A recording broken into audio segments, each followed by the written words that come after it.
Hola, buenas noches.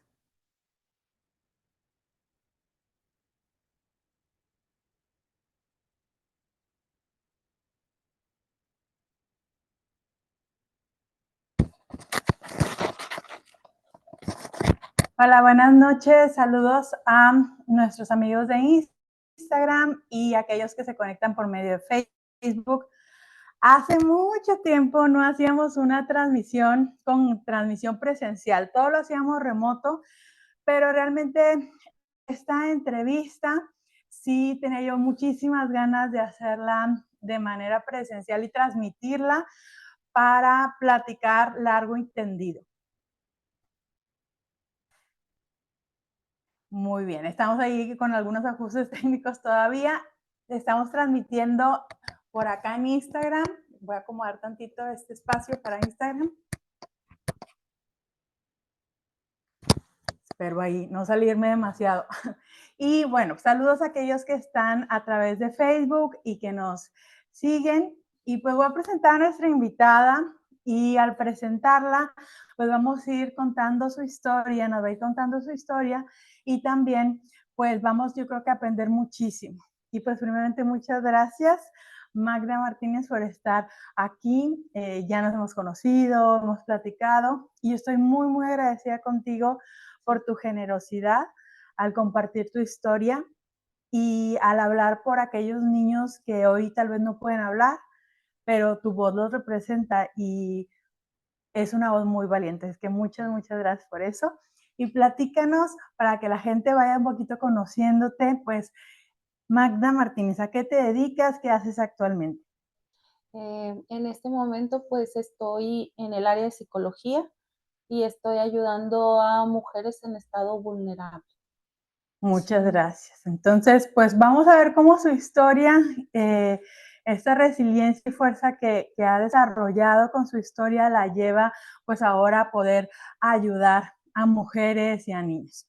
Y platícanos un poquito, Magda, que, cómo inician tus recuerdos de la niñez, cómo fue tu familia en la que naciste.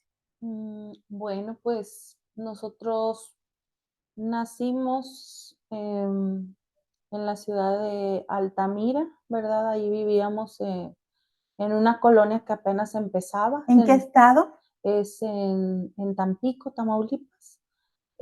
Ahí vivíamos en una colonia que apenas empezaba, había alrededor de 5, tal vez 10 casas. Este, y bueno, ahí vivía con mis papás. Yo soy la mayor de 5 hermanos. Y bueno, a mí me tocó cuidar y limpiar y ir por los mandados, ¿verdad? Ir por el huevo, las cosas que me mandaban a la tienda, aunque era pequeña, me exigían mucho limpieza, lavar trastes, traer las cosas que me pedían.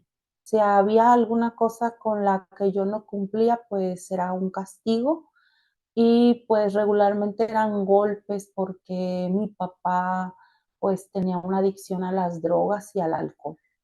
Entonces, tal vez que yo no recuerdo que había un día donde no habían golpes. Eran golpes, pues en todo el cuerpo, en la cara, en los brazos. em, y pues así pasaban los días y algunas veces por castigos, por alguna actividad que no llegaba yo a realizar, pues tenía que dormir fuera de la casa porque estaba castigada. O quedarme sin cenar, quedarme sin comer. Y pues a mi perro recuerdo que le hacían unas miguitas con huevo y como yo estaba sin comer, pues yo agarraba de ahí, tomaba las miguitas para comer y pues dormía, teníamos un gallinero donde había gallinas y pues ahí yo dormí. Okay. ¿En esta colonia vivía más familia de ustedes? ¿Solo eran tus papás? ¿Tenían ustedes alguna relación con su familia extensa, tíos, primos, abuelos? No, no, de hecho en esa ciudad no teníamos a nadie y tampoco en la colonia, todos eran desconocidos. Uh -huh. Perfecto. Bueno, pregunto esto porque eso es algo muy muy normal en las familias vulnerables sin un apoyo, sin un acompañamiento. Y para aquellas personas que nos ven y tal vez antes no nos han seguido, nosotros siempre hacemos mucha referencia a que las familias que vulneran a un niño, que maltratan, que son negligentes, que eh, humillan o denigran, finalmente rápido pues está en juzgar al adulto, ¿verdad? Y obviamente está vulnerando el derecho de los niños. Sin embargo, hacemos referencia a que son familias vulnerables no acompañadas. Están solas y seguramente no saben criar porque no fueron bien criados, no fueron acompañados, no fueron amados adecuadamente. Entonces, tu familia estaba sola en Tampico, Tamaulipas, tus papás comenzaron una colonia pues nueva, digamos, Tampico pues es calientito, ¿verdad? Aparte, en los lugares con más calor, la violencia se incrementa, sin embargo, había también adicciones. ¿Y cómo recuerdas tú esas, pues a lo mejor escenas donde tú eras consciente que tu papá o tu mamá no estaban en sus cabales, que habían consumido? Mm, Pues no estaba al 100% consciente porque era muy pequeña, pero sí veía yo, por decir, las botellas de caguamas, ¿verdad? De cerveza, donde de hecho había como un patio y ya mi papá las empezaba como a adornar un camino para donde había plantas. O sea, yo ya veía eso. Las drogas, no sabía que tenía adicción a las drogas.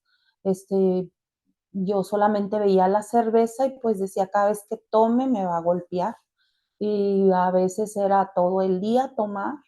Muchas veces recuerdo que él no iba a trabajar, entonces se quedaba todo el día en la casa y pues todo el día eran maltratos. ¿Y cuál era posición de tu mamá? ¿Ella también era víctima de esta violencia o lo apoyaba a él con la violencia? ¿Cuál era su rol como mamá? Pues ella también era víctima de la violencia, era, si me defendía, pues ella también iba a ser golpeada. Sí, de hecho, en varias ocasiones, pues, él la aventó y una de esas veces recuerdo que cayó en un bloque su cabeza y, pues, ella quedó tirada en el piso. Y a mí, pues, igual me seguían golpeando. Muy bien. Y algo muy importante es que el maltrato, sobre todo en la primera infancia, pero causa daños en el cerebro del ser humano. Es decir, si nosotros maltratamos y maltratamos a un niño, causamos daño en el cerebro y el cerebro es el que controla todo. Entonces, tú pues ibas a la escuela, ¿cómo era fuera de casa? ¿Cómo afectaba esto tu vida? Mm, no podía asistir a la escuela, porque de hecho mi papá me prohibía porque estaba, pues, muy lastimada de la cara. Y, pues, él siempre me decía: "Si te preguntan, tú di que te caíste". O sea, tú di que te pasó algo, que te lastimaste los brazos. Entonces, pues yo casi no asistía a la escuela. Em, Siempre me gustó mucho la escuela. Entonces, pues recuerdo que sobresalía por mis calificaciones, pero pues estaba muy pequeña, me gustaban mucho las actividades, me gustaba mucho ir a la escuela, cualquier actividad que no era estar en mi casa, porque yo sabía que no quería estar en mi casa por los golpes. Entonces, pues a mí me gustaba, eh, no sentía en realidad en ese momento, ¿verdad? Porque no tenía conciencia, yo creo que de las cosas, que me estuviera afectando en lo académico, porque pues de hecho fueron muy pocas veces que asistí a la escuela. Muy bien, entonces pues vemos que tú cuidabas de tus hermanos más pequeños, hacías mandados, todo esto, ¿y qué detona el, el que tú quisieras, pues a lo mejor ya no vivir en tu familia? ¿Qué es lo que eras muy pequeña? Poníamos en el título de entrevista que a los 5 años tú tomas una decisión que pues cambia tu vida y también te permite vivir. Sí, así es. Este, pues cuando yo vivía con mis padres, solamente tenía una hermana. Mis demás hermanos nacieron después de que yo ya no estuve en mi casa. a ella era la que yo, bueno, me ponían a limpiar los pañales, la que la cuidaba, si se caía, pues también me golpeaban, ¿verdad? Y actividades como lavar los trastes. Lo que detonó para que yo tomara la decisión de irme de mi casa es pues que fueron aumentando, fue aumentando pues más que nada el nivel de golpes que ya yo no soportaba. Por decir, el que me colgaran del cuello con una soga, que jugara conmigo, ¿verdad? En ese entonces yo no entendía que estaba bajo los efectos de la droga hasta pues ya que empecé a tener una edad consciente en la adolescencia, me empezaron a explicar, pero en ese momento yo me preguntaba, pues yo era una niña y me preguntaba por qué razón me cuelgan o por qué razón me golpean tanto. Y una de las veces, ¿verdad?, donde yo tomé la decisión ya definitiva de salir de mi casa fue que me mandaron a la tienda a traer huevos y otras cosas de la tienda. Entonces, pues se me rompieron todos los huevos. Entonces, pues llegué y pues fue pues golpes seguros, ¿verdad? Y quedé, en esa ocasión quedé en el piso y ya no me podía levantar. Ya las costillas me dolían los brazos, además de que siempre manejé un peso muy bajo porque pues estaba muy maltratada, o sea, más que nada la alimentación, casi no tenía mucha alimentación, entonces no tenía mucha fuerza para soportar muchos golpes. En esa ocasión quedé en el piso y pues yo pensé que iba a morir. Dije, pues voy a morir y si me quedo aquí mi papá me va a seguir golpeando y pues tal vez me va a matar. Tú no veías ninguna esperanza, es decir, No, no sé, tal vez mi mamá me ayude a escapar, o tal vez mi abuela, tal vez mi tío, o sea, no había esperanza porque no. tus figuras de protección, aquellos que te debían haber cuidado y amado adecuadamente, no sabían cómo hacerlo y ponían tu vida en riesgo. Y wow, esto es realmente horrible, es aterrador, pero es lo que viven la mayoría de los niños por los que trabajamos. Hoy, Magda, tú le das voz a esos niños y esto es un poquito para poner en contexto, porque cuando queremos adoptar, la mayoría de la gente dice, quiero adoptar un bebé, pero incluso los bebés que llegan a DIF llegan por una historia muchas veces de maltrato, de abuso, de negligencia, aunque ellos no lo recuerden, pero está ahí y afecta pues su vida, afecta su cuerpo. Y una niña de 5 años, pues podemos ver a un pequeñito de 5 años que apenas está aprendiendo a leer, pero ya tu sentido de supervivencia ya puso todas las alertas. ¿Y qué decide hacer Magda de 5 años? Pues escapar de mi casa. O sea, tomaron la decisión de que pues cuando se duerman mis padres, buscar una salida. Eh, Esperé a que se durmieran y pues abrí la puerta de mi casa y me salí, pero pues la verdad es que sí escuchó mi papá, entonces tenía que brincar una cerca y abrir un barandal o algo que tenían ahí y pues se escuchó pues me empezó a perseguir, pero decidí, pues ya no quiero estar aquí, ya no puedo, siento mucho dolor en el cuerpo, eh, no me podía levantar, eh, eran constantemente maltratos y más maltratos y cada vez iban en aumento, yo veía que no se acababa. Y como tú dices, pues no había esperanza. Entonces yo pensé, pues me tengo que ir. Antes que me cuentes un poquito más de esta parte, se suele ver, ¿verdad?, en series, en programas, que el agresor busca cambiar, se da cuenta que está haciendo mal y pide perdón, en el caso de las parejas le lleva flores, la trata de conquistar y pues ella se queda, no se va. En tu caso, ¿tú recuerdas ese tipo de escenas con tu papá pidiéndote perdón, siendo consciente por lapsos de que se había equivocado o esta conciencia no existía en él?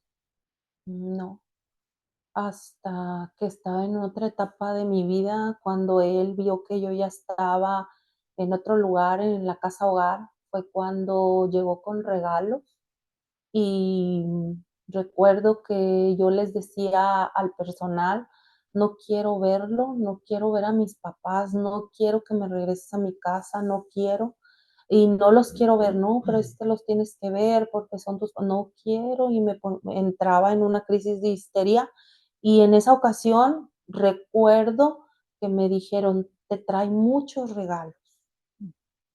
Muy bien. Y bueno, ahora sí, volvemos a cuando sales de tu casa, huyes, se da cuenta, te persigue, realmente es una escena como de película de acción y terror a la vez. ¿Y qué haces? ¿Dónde te refugias? ¿A quién le pides ayuda? Pues corrí, pues no tengo idea cuánto, pero sentí que corrí mucho porque estaba dolorida y muy cansada y pues no sabía a dónde iba a llegar y estaba corriendo, había entre casas y monte hasta que llegué a una casa de pues unos adultos ya mayores, unos abuelitos. Llegué ahí y les dije que me ayudaran, que me escondieran porque no quería que me encontrara mi papá. Muy bien. ¿Y ellos te reciben, te esconden, qué hacen y cuál es, pues sí, la manera en la que ellos intervienen? Pues me dicen, pásale, vamos a esconderte bajo la cama y ellos apurados, porque en la colonia ya se escuchaba, pues como eran pocas personas, ya habían escuchado, después me comentaron ellos que habían escuchado que me golpeaban mucho.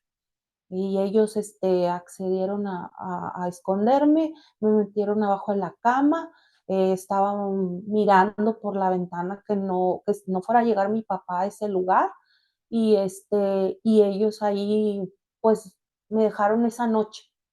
Al siguiente día ellos le hablan al DIF con ayuda de otras personas y pues es cuando ya me trasladan a otro lugar.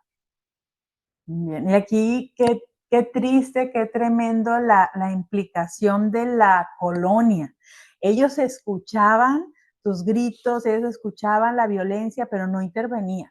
Y es que hay que recordar que en materia de derechos, los niños, pues entre más al pasado nos vayamos, menos derechos tenían los niños. Digamos que nuevo, ¿verdad? Que los niños tengan derechos y que la sociedad entienda que tienen derechos a una vida libre de violencia.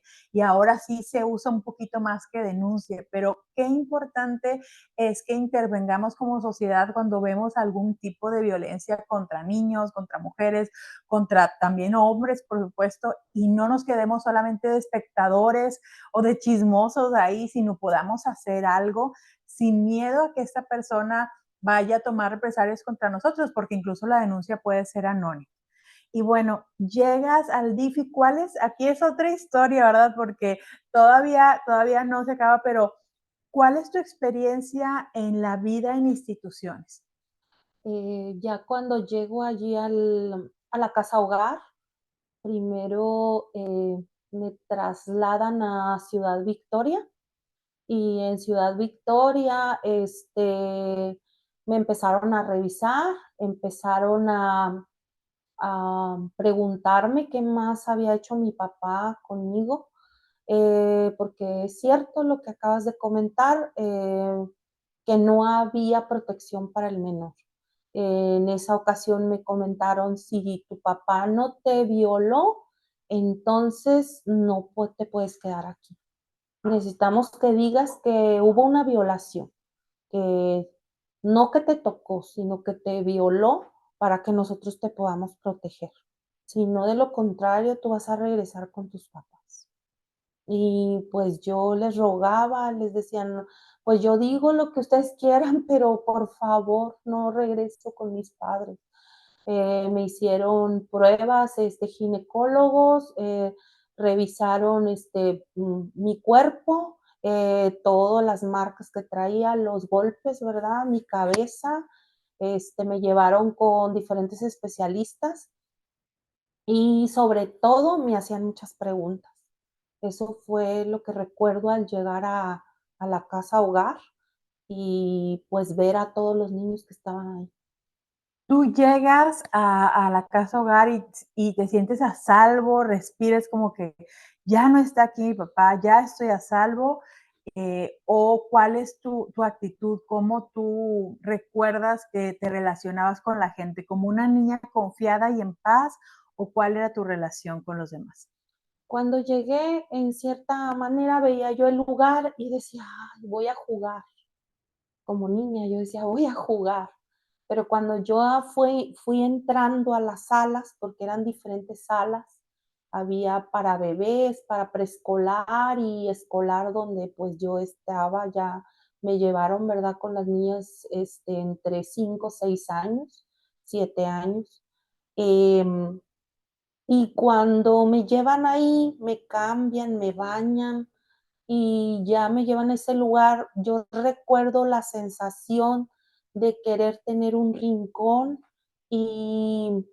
y protegerme allí, supuestamente, ¿verdad? Mi cabeza así me lo hacía pensar, que si yo estaba en un rincón y si yo, no hablaba con nadie, pues yo ahí iba a estar a salvo. Em, la gente que estaba ahí a mi alrededor, me hablaban las educadoras, me hablaban los niños, yo sí les contestaba, pero me hablaban las educadoras y pues yo las golpeaba. No tenía confianza, estaba como si fuera, pues, un animal salvaje en medio de la selva, pensando que todo el mundo lo iba a morder, la iba a maltratar y la iba a golpear. Claro, porque hasta el momento era lo que conocías, ¿no? Ujú, Adultos que no defienden, ujú, adultos que maltratan, adultos que te dan trabajo en exceso. ujú. ¿Y cuál es tu experiencia pasando los meses ahí en la institución? Mm, fui poco a poco tomando confianza, pero se me hizo muy difícil. Siempre mi mente estaba pensando en huir. Siempre veía la cerca de la casa hogar, miraba las ventanas, miraba las posibilidades de escaparme. No sabía a dónde iba a ir, pero mi mente decía que me tenía que ir de allí, que porque ahí me iban a encontrar mis papás. Como ya me habían comentado, ¿verdad? Después de eso me comentaron que ellos se iban a acercar, pues con más razón buscaba una salida para, pues para ver, ¿verdad? De qué forma podía irme lo más lejos que pudiera de mis papás. Pero conforme fue pasando el tiempo y ellos me hicieron preguntas, yo les platiqué la historia y me empezaron a hacer pruebas psicológicas y psiquiátricas también. Eh, recuerdo a una trabajadora social y a una maestra que fueron las que más se acercaron conmigo, pero pues esto estoy hablando que después de tal vez 1 año, 2 años, yo me empecé a encariñar con ellas y ellas me abrazaban, ellas me decían, eres muy inteligente, eres muy lista, mira, sabes hacer esto. Trabajaron mucho conmigo y yo ya tomé un poco de confianza con ellas solamente con dos. Y una de mis maestras que todavía la recuerdo, se llama Lucy pues ella fue con la que más hice como pues un apego con ella. Y pues ella me hizo tomar más confianza, hacer las actividades, porque al principio no quería hacer ninguna actividad. De hecho, no quería comer, o si comía, comía muy poco y comía con mucho miedo. Y después entré en la etapa en que quería comer todo lo que estaban comiendo los demás, tenía demasiada hambre y me empezaron pues a tratar médicamente también. ¿Verdad? Yo creo que por esa razón me empezó a dar mucha hambre y quería, pues, robar los alimentos, porque había una alacena y tenía una ventana muy pequeña, y yo decía: "¿Cómo voy a entrar ahí para robarme la comida? Porque yo tengo más hambre". Entonces, hice varias actividades como, pues, de vandalismo, porque hice muchas cosas como querer escapar. Después me comentaron que la cerca tenía electricidad y ya me daba miedo acercarme, pero pues la ventana de la alacena decía yo tengo que brincar esa ventana, diferentes cosas. E incluso, pues, robar cosas de las demás compañeras y cosas que tenían ahí donde iba a las oficinas, porque mis padres me habían enseñado a robar. Y entonces, ¿tú recuerdas a esta maestra, esta psicóloga como figuras seguras que te fuiste encariñando y el resto de la institución era rotativo? ¿Tus cuidadoras rotaban turnos de cada 8 horas? ¿Las niñas siempre eran las mismas o también había mucha rotación de ingresos y egresos de los niños? No, las educadoras eran, pues trabajaban yo creo que 8 horas, porque yo veía que fue muy poquito tiempo y apenas me estaba encariñando con ella y ya se iba. Entonces yo decía, ¿por qué te vas? Ya cuando me encariñaba, llegaba otra y otra vez estaba yo con, pues con desconfianza. Y pues ellas no estaban ahí permanentes y muchas veces yo veía que alguna de ellas se tardaba hasta 3 días en volver a regresar. Entonces eso me creaba a mí una desconfianza.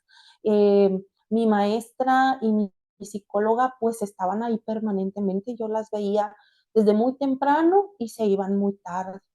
Entonces ellas fueron las que me hicieron sentirme más en confianza, más segura porque mis berrinches, las histerias, los lapsos, las crisis que yo tenía y los lapsos donde nadie me podía controlar, ellas me daban unas palabras que me ayudaban a como que a concentrarme en lo que me estaban pidiendo, en lo que yo estaba haciendo y hacer las cosas mejor.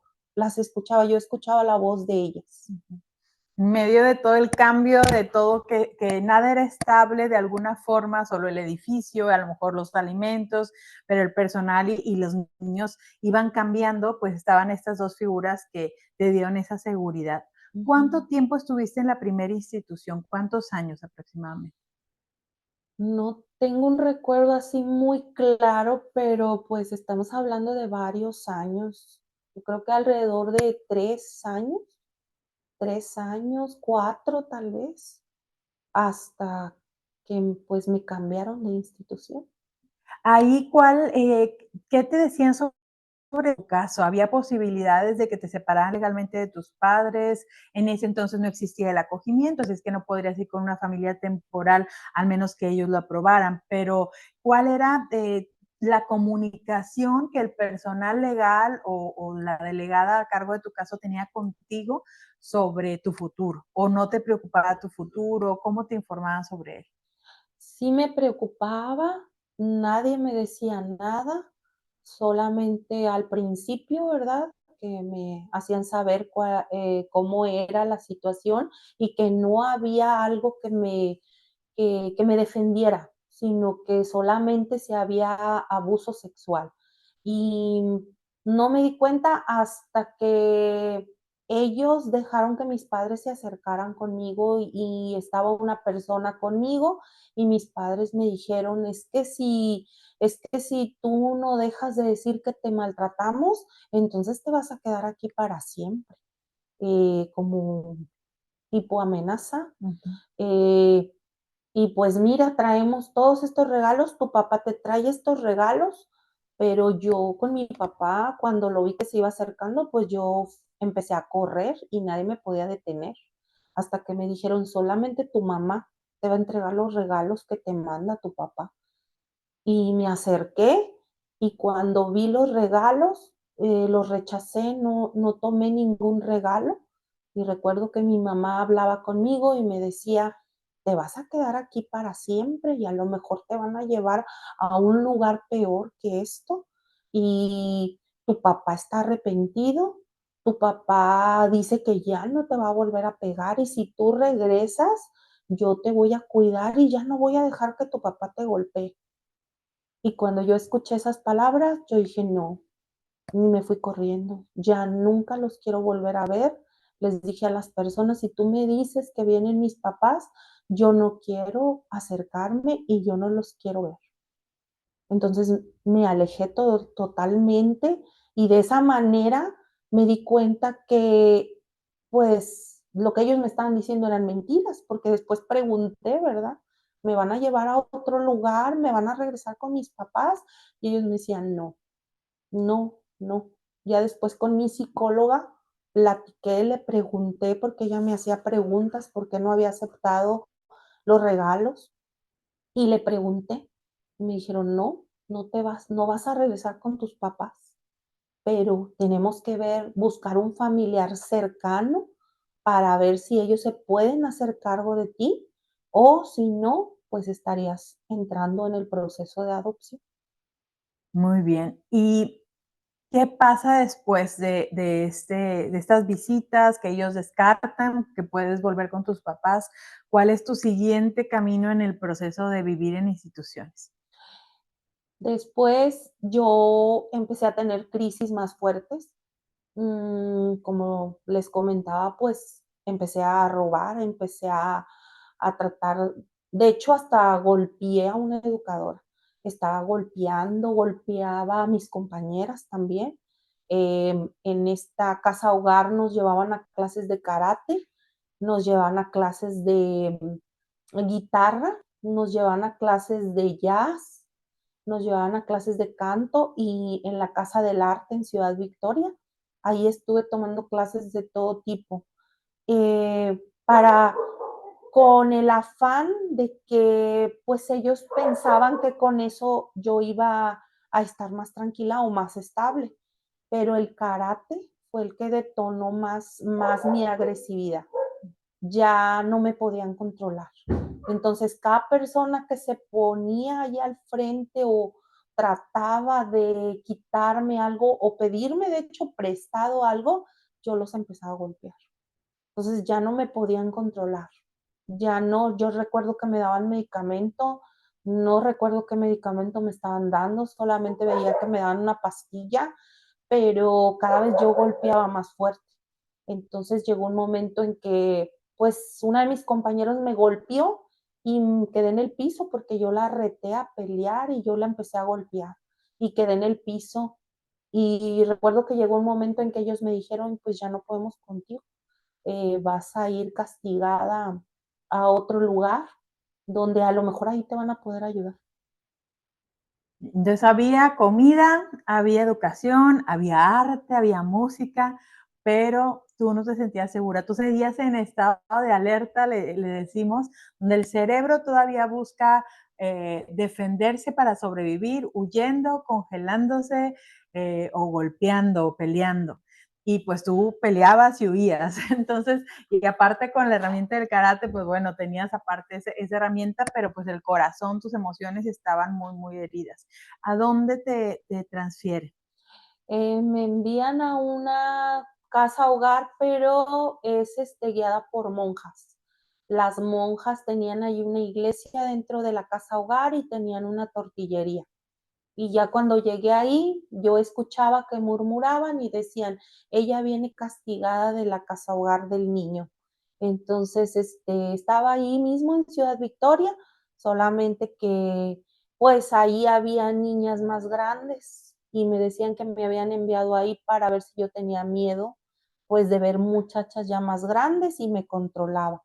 Me dijeron que me iban a castigar, llegaste aquí a este lugar porque vas a ayudarnos en la tortillería a limpiar el maíz, a poner el mixtamal, a limpiar todo lo que se te pida y a las 6 de la mañana te tienes que levantar para ir a misa. Y a ese lugar llegué, este, pues muy agresiva. Ujú. ¿Y tú ese cambio lo sientes como un castigo? O sea, sí te sentías como etiquetada, como estoy aquí, y había más coraje, más rebeldía. En ese tipo de lugares, bueno, manejaban más estructura, ¿verdad? Te levantabas a las 6 de la mañana, tenías tareas específicas, pero ¿cómo lo sientes a tu edad aproximada de 9, 10 años ese cambio? Eh, yo sentía que era un lugar donde no me iban a encontrar mis papás, que estaba más alejado, era más pequeño el lugar, todas estábamos amontonadas en las camas y entonces yo veía una muchacha grande de mi lado y otra muchacha del otro lado y yo decía, aquí no van a poder llegar mis papás. Y las monjas eran muy amables, no eran agresivas, no me hablaban agresivamente. Yo recuerdo que ellas hablaban con mucho amor y me llevaban a hacer las actividades. Yo pensé que me iban a agredir y me iban a decir con agua fría y te vas a bañar a las 6 de la mañana. Yo en mi cabeza ya estaba predispuesta, como haciéndome, siempre me hacía historias en mi cabeza. Y pues yo dije, no, pues voy a llegar aquí y me van a empezar a lastimar. Pero no, mi sorpresa fue que ellas fueron muy amables, sí me levantaban a bañarme, pero amablemente, tenían marcado con reloj todas mis actividades y me empezaron a preparar para hacer mi primera comunión. Y en la tortillería me ponían actividades también, pero ellas eran muy amables para decirme las cosas. Entonces yo me empecé a sentir en ese lugar protegida y no trataba de escapar. ¿Cuánto tiempo estuviste ahí aproximadamente? No, pues tal vez entre un año y medio, tal vez, o dos. Como hasta los 10, 11, 12 Dos. años. Y luego, ¿qué es lo que cambia? Porque pues estabas en un lugar donde tú hacías cálculos y decías, aquí no llegan mis papás, había estructura, te sentías pues un poco más segura o más segura que en la otra institución. ¿Y qué cambia ahora? Pues ya las monjas, yo creo que pasaron su reporte y decían, Magda ya se porta bien, y me regresan otra vez a la casa hogar. Te Mm, preguntan a ti, la institución, en este caso la ujú, autoridad habla contigo, te pregunta que si quiere regresar, algo, ¿te mm, escuchan de alguna forma tu voz? no, Ujú. de ninguna manera. Ni en la casa hogar, ni las monjas, ellas solamente como si hubieran acatado una orden y todos acataban órdenes, pero nunca me preguntaron a mí, ¿no?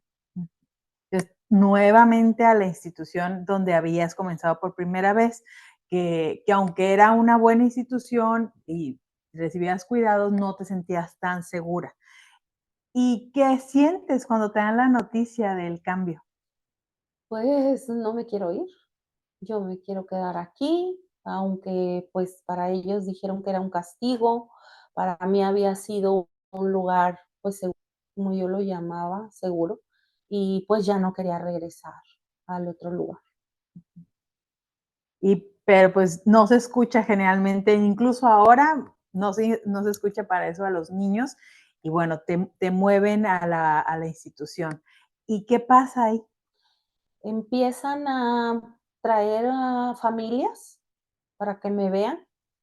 Yo me sentía observada y se acercó mi psicóloga y me dice, Magda, no encuentran a tus familiares, ya encontramos a tus abuelos, pero tus abuelos como que no te quieren muy bien recibir en su casa.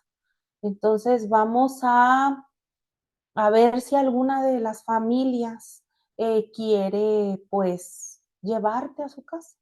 Y empiezan a llevar, recuerdo que me llevan primero con una familia y pues yo no me preguntaron, pero me llevaron, yo me sentía insegura.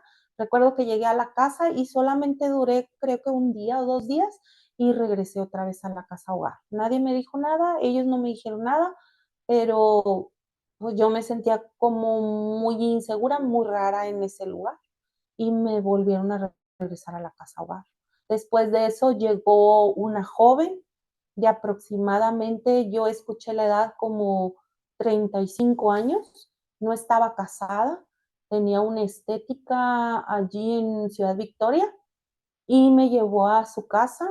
Ella solamente vivía con su papá y a veces iba un hermano ya también ya grande y pues me llevó a ese lugar, a su casa.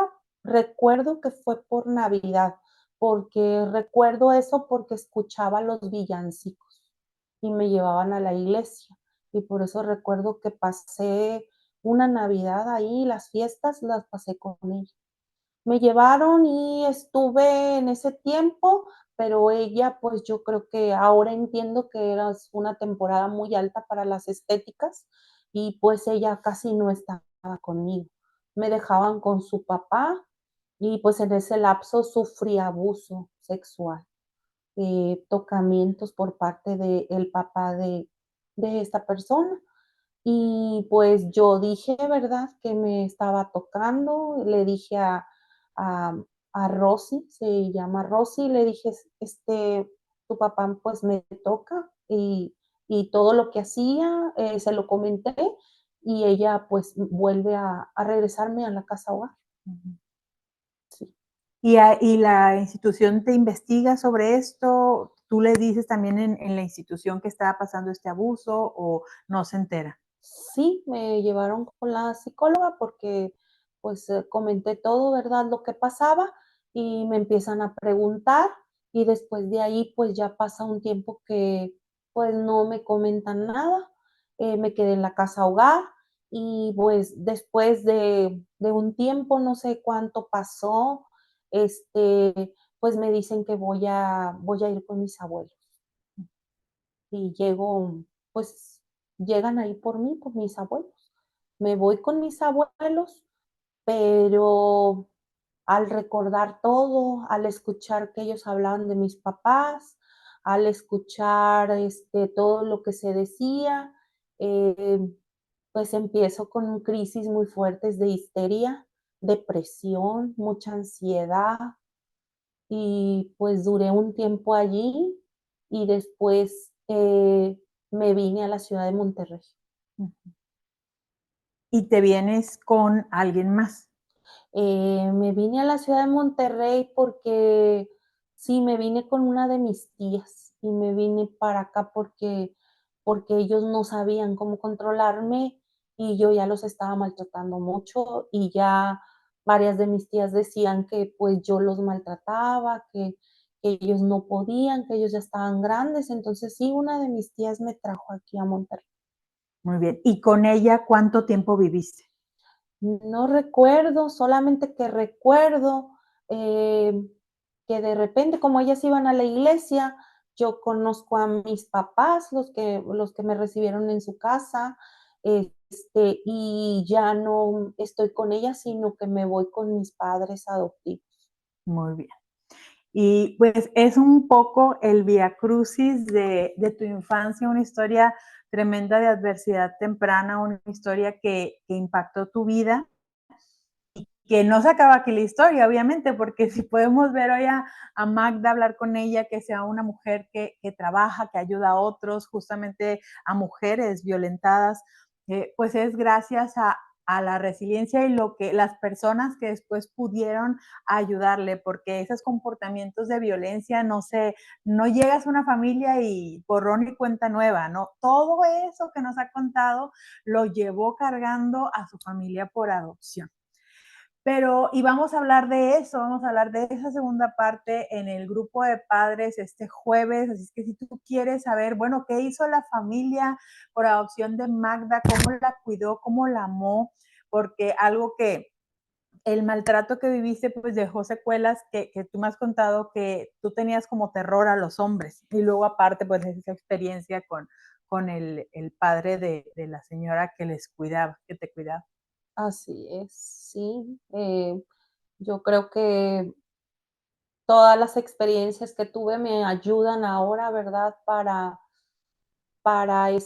ayudar a las mujeres y también entender más a los niños, porque, bueno, ahorita estoy más tiempo con mujeres, pero nunca dejo de ver a los niños, de apoyar a los niños, de trabajar con ellos, porque de hecho empecé a trabajar con niños como maestra. Empecé a trabajar en la escuela de mi mamá, la que me adoptó, la que me recibió en su casa. Ella tenía un colegio y pues yo allí empecé con niños, a ayudar a los niños. Y hasta ahorita Dios me ha permitido seguir trabajando con niños y pues ahora con mujeres también. Ahorita que nos escuchan solicitantes, padres por adopción, y sobre todo aquellas personas que quieren adoptar. Tú llegaste a los 5, pudiste ser adoptada alrededor de los 11, 12. Aproximadamente, tal vez, yo creo que ya estaba en mi adolescencia, porque recuerdo que con mis abuelos llevé una parte de la secundaria. Creo que ahí terminé la secundaria. Entonces yo pues muy chica anteriormente, pues cuando iban muy bien en las calificaciones, pues como que pasaba uno al siguiente año. Recuerdo que en mi casa, pues yo perdí parte de mi escuela. Cuando llego al internado, el internado me integra otra vez a una escuela, pero recuerdo personas felicitándome por mis excelentes calificaciones. De hecho, tengo una calificación todavía guardada. No recuerdo quién me la entregó, pero veo que está llena de dieces. Entonces, ahora que yo conozco a Dios, yo le digo que muchas gracias porque mi cerebro y mi mente quedó intacta a pesar de los golpes, a pesar de que, pues un día mi papá abrió mi cabeza, ¿verdad?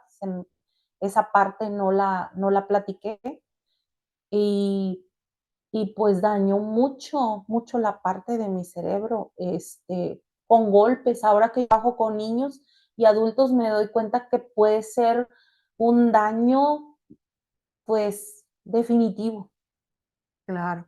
Y tú llegas, bueno, ya a una familia por adopción en tu adolescencia y la mayoría de las personas que buscan adoptar buscan bebés.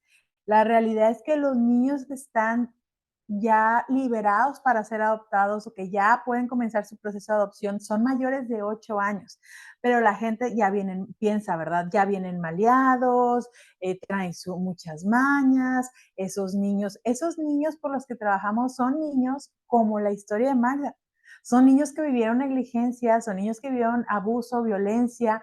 Esos niños son los que trabajamos, con los que trabajamos, y no son niños fáciles, son niños que a lo mejor no saben karate como sabía Magda, pero que buscan pelear, huir, morder, escupir, insultar, robar. Esos niños son los que necesitan una familia. Para aquellos que nos ven, Magda, y que piensan de repente que quieren adoptar un angelito, ¿verdad? Y que si no es un angelito, no adoptan. Que de repente tal vez ya recibieron al niño, pero el niño está teniendo malos comportamientos y han pensado en abandonar al niño, devolviéndolo a la institución. ¿Qué les dirías a esos dos grupos? A los que apenas quieren adoptar y a los que ya están adoptando, pero se las están viendo difíciles. Pues a los que quieren adoptar, pues yo les diría que antes de querer adoptar a un niño, pues se asesoren por un profesional. Más que nada en las áreas de oportunidad que como adultos tenemos, que vivimos muy rápido, que tenemos daños en nuestra infancia, ¿verdad? De nuestra niñez, nuestro niño interior no está sano. Y antes de ir a adoptar a un niño, pues yo creo que buscar dentro de nosotros qué es lo que le quisiéramos ofrecer a ese niño. Y que entre más nosotros tengamos amor, podamos tener paz, podamos estar tranquilos con nosotros mismos, ese niño va a ser más beneficiado. Y a los padres que me comentabas que ya tienen a un niño y que están pensando en regresarlo, yo les quiero decir que pues el daño que se le hace a un niño cuando lo tienes y después lo dejas, nosotros en realidad no sabemos qué es lo que está pasando. De hecho, no nos explican ni siquiera qué es lo que estamos haciendo mal. Solamente nos sentimos como niños malos, niños no deseados, niños no queridos. Pero si tú tratas de tener una conexión con un niño, mirarlo a los ojos, abrazarlo, tocarlo, acostarte con él, que él sienta tu compañía, que sienta tu amor, que sienta la calidez de tu hogar, es muy probable que ese niño va a tener un apego, que ese niño va a crear un vínculo contigo, pero dale una oportunidad de muchas maneras. Hay mucha información ahora en internet donde puedas buscar actividades para poder conectar con tu niño, con tu hijo y para que no lo regreses a ese lugar donde es más frío que el frío de la Antártida. Es muy frío. El corazón está muy helado. Y que así como te hubiera gustado que te trataran como cuando eras niño, que trates de darle un poco de amor, de ese que hubieras querido que te dieran. O si te lo dieron, pues dáselo, dale amor. Muchas gracias, Magda. Y a todos aquellos que quieren conocer un poquito más de qué pasó después, porque llega una niña con todas estas heridas a una familia, ¿cómo le hace la familia, verdad? Para buscar restaurar, para buscar sanar, para apoyarla. Pues les invitamos a unirse a la comunidad de padres, donde este jueves Magda va a compartir la otra parte de la historia y de lo que la familia a la que llega le puede ayudar, la puede fortalecer para que pueda pues restaurar mucho de lo que ella vivió. Y también pues la búsqueda de sus orígenes, el reencuentro con su familia biológica, todo eso pues lo vamos a hablar en esta sesión. Y aquellas personas que están en el proceso aplicando para la solicitud o bien ya son padres por adopción, tenemos este grupo en línea todos los jueves donde hablamos de esas herramientas, ¿verdad? Que comenta Magda para poder sanar nuestro niño interior, para poder crear un vínculo con un apego seguro para aquellos niños, niñas y adolescentes a los que hemos recibido en nuestros hogares de manera temporal por medio del acogimiento o de manera definitiva como hijos e hijas. Muchas, muchas gracias a todos por acompañarnos hoy. Gracias, Magda, por tu apertura, por tu generosidad y por darle voz a esos niños que hoy no pueden hablar, pero están esperando que nos levantemos para defenderlos. Gracias a todos, saludos amigos y esperamos vernos pronto con más noticias y más entrevistas.